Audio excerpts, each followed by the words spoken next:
It's a beautiful day in Wyoming. Welcome to the Crazy Moose, where the projects never end and where you are the most important person here. Because without you, it's just not as much fun and not nearly as interesting. And if I can't bring you to the country, I'll bring the country to you.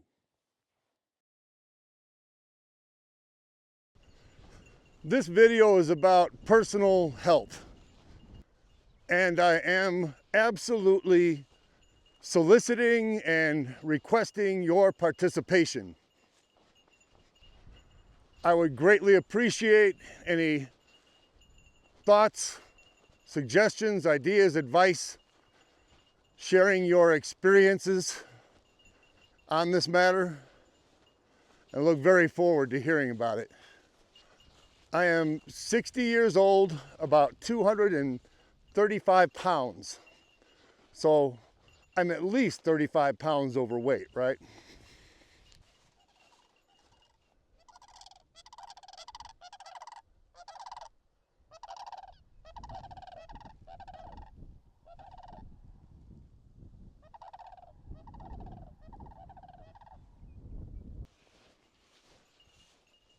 My last backslide, if you want to call it that, happened right around COVID 2020. I don't know that it was a direct result of COVID and staying inside and all that stuff. But right around that very same time, I switched careers and I ended up driving a truck, a semi, full time. And that really changed my whole daily schedule and activity. And just prior to that, October of 2019, I actually ran the Chicago Marathon.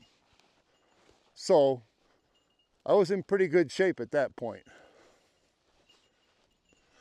I even remember being aware that my new daily driving routine was so different that if I didn't modify other aspects of my life and activity, that it probably was going to be a problem.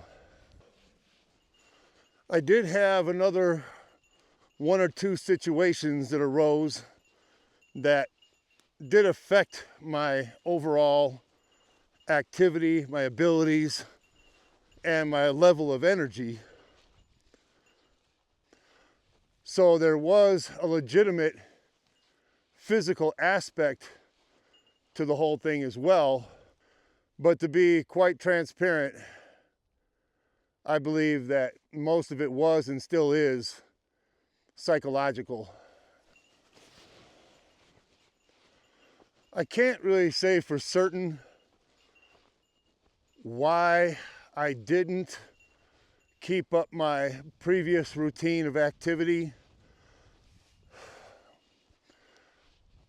I think at the end of the day, I was really so tired that it was really hard for me to get up and go out. And I didn't make that push, I didn't make that press to just do it regardless.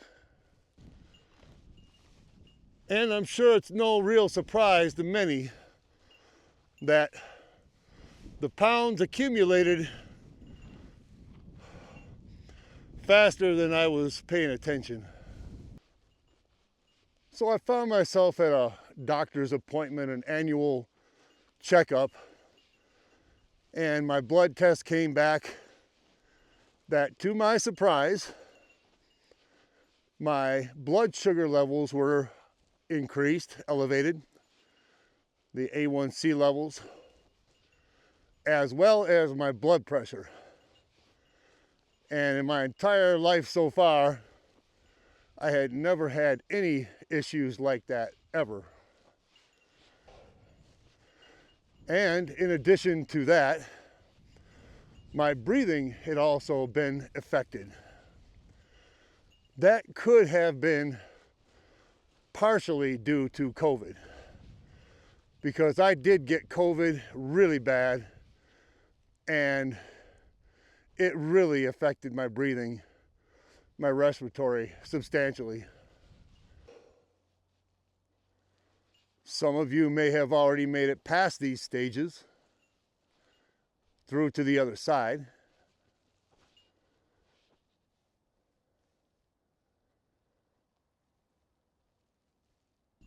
Some of you may be health experts.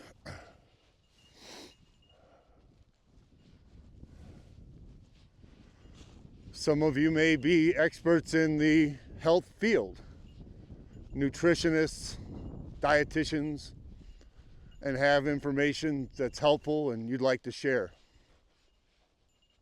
That one particular doctor's visit led me on a particular path that has been very helpful, very beneficial, and I really appreciate it.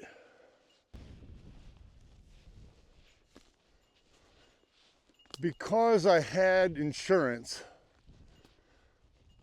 I was set up with an online or a telehealth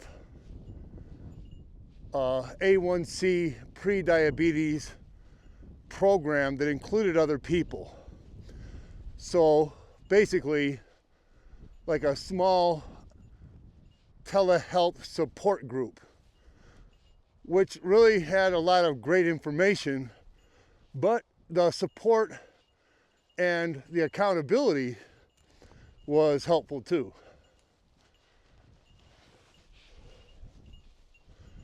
That program taught me that my only issue was not just exercise, lack thereof, amount, whatever. That program really impressed upon me the importance of proper diet along with exercise. And I soon learned that I didn't know nearly as much as I thought I knew about proper diet and nutrition. Please let this be very clear that I am not offering medical advice or health advice, but I am simply sharing my experiences in this subject, hoping that you all will share as well and that it might benefit at least one person, if not many. At a summary level, I learned about how the body metabolizes food, carbohydrates, how they turn into sugar in the body, etc. How carbohydrates and proteins can work together, combinations of food,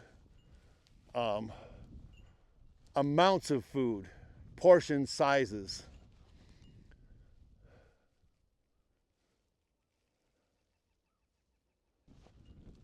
There is something called the My Plate concept that I know I had heard of in the past, but never really paid much attention to it. And that was very helpful. One example that comes to mind is how I told them that I had been eating a healthy breakfast every morning, oatmeal and blueberries. Oatmeal is supposed to be good for the heart, good for cholesterol, blueberries, antioxidants, fiber, fruit, whatnot. And they said, yeah, good food choices, but maybe not the best combination. And so they explained to me that oatmeal was a carbohydrate, the berries are a carbohydrate. Yeah, they got fiber and whatnot, but just very generally speaking, that it was like two carbohydrates combined that could cause my blood sugar to rise, right? And one of the ways that I could manage that better would be to perhaps combine the oatmeal with a protein like chia seeds or like walnuts, almonds, some protein like that that would slow down the metabolism of the carbohydrates. And so instead of eating the blueberries with my oatmeal, I could pair my blueberries with something like yogurt, higher protein, maybe like a plain Greek yogurt without a lot of sugar and salt in it. That again would be combining the carbohydrate of the berries with the protein of the yogurt. Please remember that these are conversations I had with professionals about my particular situation. I highly advise that anybody that's intending to change their diet or exercise routine or any health related subject, that they please consult health professionals before doing so. Everybody's different, and changes like diet and exercise and such can have very different effects on people and their body chemistry for sure. So that led into nutrition labels and food choices, etc., right? So I was actually very surprised to learn how much sodium was in just regular foods that I was really not aware of. And I'm thinking of things like bread, like almond milk, spaghetti sauce, stuff like that, that I really had not paid attention to. I had previously, paid attention to food labels, nutrition labels, and things like calories, and maybe carbs, maybe sugar to an extent, but not really. And I truly was very surprised at just how much sodium and sugar I was consuming without being aware of it. In my case, I was told that things that could negatively affect my blood pressure would be the amount of sleep, the quality of sleep that I get, stress, the level of stress and anxiety. Sodium was a big one.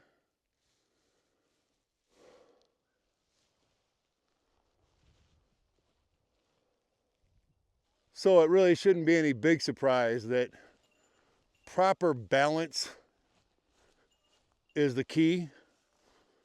Again, that might be different for every person, but in my case, finding that proper balance of all of these things was what I really needed to strive for. I remember about 8 or 9 months ago when I was about to prepare a can of something, soup, stew, something like that, chili, whatever it was. And I looked at the label and I was shocked at how much salt there was per serving. So I think the can had maybe 2 servings in it, but the amount of sodium per serving was something crazy like 500 or 600 milligrams of sodium per serving. And man, I could easily eat that can by myself. And I've done that. I've done that numerous times in my life without being aware of what I was consuming. And that's really my point, which is in a case like that, I could easily consume roughly my entire day's worth of sodium and not know it and overdo it, the rest of the day. Similar situation with carbohydrates.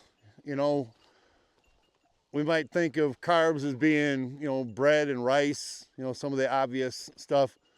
But, there are vegetables and things too that are considered carbohydrates that I really wasn't aware of. So I am much more conscientious about those things today. Carbohydrates, I try to identify what they are in a meal and then try to make sure I pair that up with a protein. that whole My Plate thing really does a good job of kind of describing what amount of carbohydrates, what amount of protein, what amount of fiber a particular meal should include. It's a great concept, it really is. So that was a really good start. Last 8 or 9 months, I have done much better about paying attention to my daily nutrition. Portion sizes. Did you know that portion size is really important? Did you know that even like really healthy food, having too much of it can be not so healthy? So yeah, it turns out I was quite guilty of overeating at particular meals. Not only eating too much portion size, but also eating too late at night, too soon before going to bed. There is some real general logic to the concept that, there's some basic math involved, calories in and calories out, If I take in far more calories than I burn, then it seems logical that, weight would be an issue. But obviously there's a little more to it than that. In a way, you all are my support group or accountability partners. Of course I can do this by myself, but I have to tell you, it truly is a lot more interesting and a lot more fun sharing it with other people. And very likely, you all have had some experiences, you have some information that I haven't thought of that would be helpful. And I really do look forward to hearing it.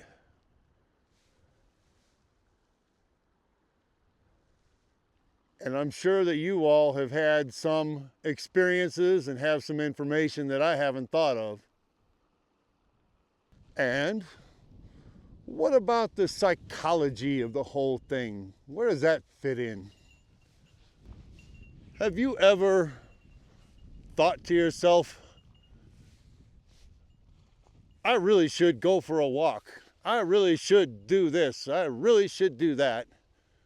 And then just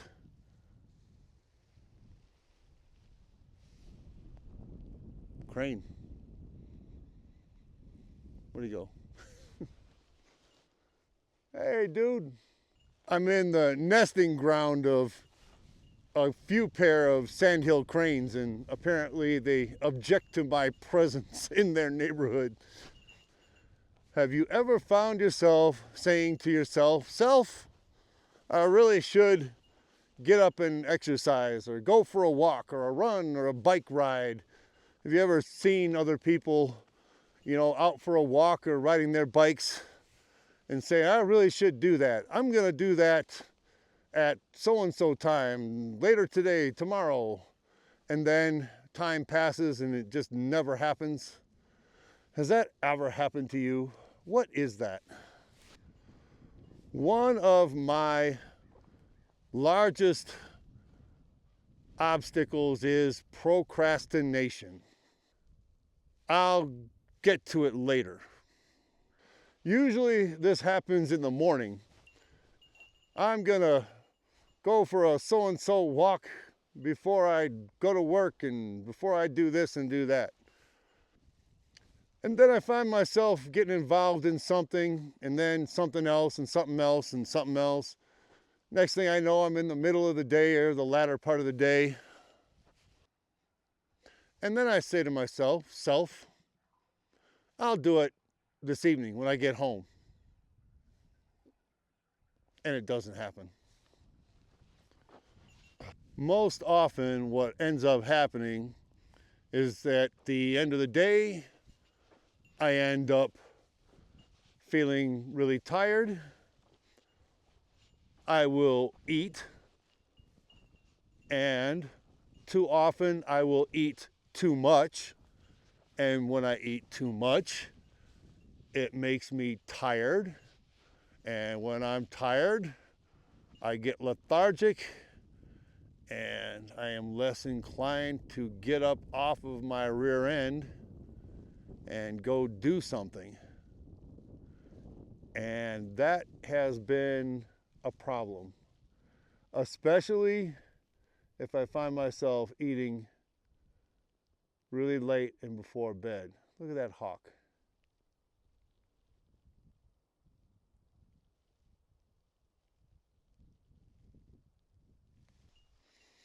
I do find the whole situation rather interesting and even humorous at times. The fact of the matter is, though, that it really is very important for me to get a handle on this. What is the difference between today and a year ago or 2 years ago or whatever? What is the difference in attitude and motivation and all of that? I would have to say one thing for sure that I'm aware of is that just like any other subject in my life, I have a tendency to become complacent in whatever it is. Some areas are harder to get back in the beam than others. This is a particular area I'm having difficulty with at this time in my life. But really, in the end of the day, it comes down to making a decision, having that conviction, the determination, and then, developing a routine and some discipline. Sounds simple, maybe not quite so easy. In looking at the positives and the negatives, I absolutely do see the benefits of the changes that I have made within this last year. My blood pressure level has come down. My A1C level has come down. My breathing has improved. So those are very welcome benefits, results.